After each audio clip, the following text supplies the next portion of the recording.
कृष्ण शैलजा विष्णुदास गुजर 406 सोमवारपेठ सातारा। करताना सर्वात मोठी शिकवण तुम्ही इतरांना काय द्याल? संसार करताना दुसऱ्याला सांगायचं आहे याच परिस्थितीत सांभाळून आनंदाने संसार करा, उधळपट्टी करू नका, काटाने स्वागत करा। तुमच्या आईवडिलांकडून किंवा सासरकडून तुम्ही कोणता गुण घेतलात? माझ्या सासऱ्याने मला चांगलं शिकवलं, वाया घालवू नका, कष्ट करा, खोटं बोलू नका, लबाडपणा करू नका, आईला समाधान मानून संसार करा। तुमच्या आयुष्यातील एखादा कठीण प्रसंग किंवा त्याला तुम्ही कशा प्रकारे सामोरे गेलात?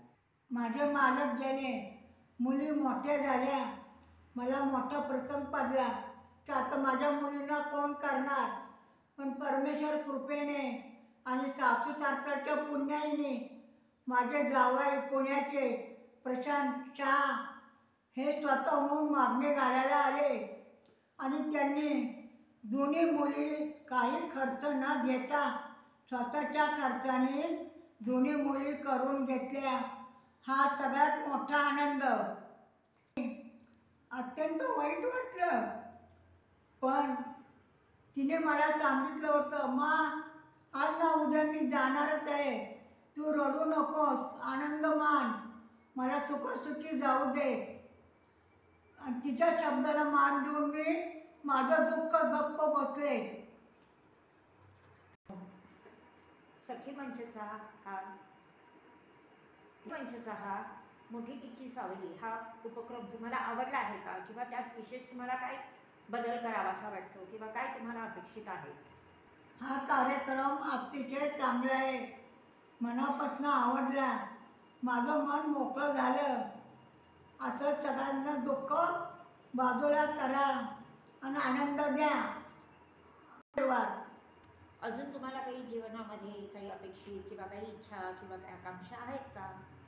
माझ्या पश्चात माझ्या मुलींना, पोरांना सगळ्यांना चांगल्या आनंदात राहावं, एकमेकांना सांभाळून घ्यावं, एकमेकाची दुःख जाणावी, एवढी माझी इच्छा आहे। कुणी भांडू नये, मुलींना वर्षाचं माहेरपण करावं, 4 दिवस आनंदाने बोलवावं, एवढी माझी इच्छा आहे।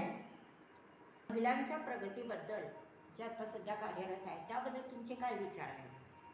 आनंद आहे, हल्लीच्या मुली स्वतःच्या पायावर उभे राहतात, अतिशय आनंदाची गोष्ट आहे।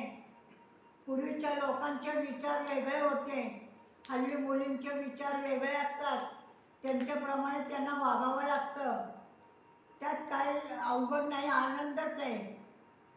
दुसरं म्हणजे माझी इच्छा आहे, माझी लाडकी नात कृष्णा हे खूप शिकावं आणि चांगलं नाव कमवावं आजोबासारखं, एवढी इच्छा माझी तिने पुरी करावी। या वयस्कर तुमच्यासारख्या ज्या बायका आहेत त्यांना तुम्ही काय संदेश द्याल की आनंदात कशा प्रकारे जगता येईल? वयात इतर बायकांना मी उपदेश करीन की तुम्ही डोळे असं चांगले तर ग्रंथ वाचा, नामस्मरण करा, TV जो आवडेल तो भाग बघा, त्यात मन रमवा, छंद जोपासा। श्री कृष्ण।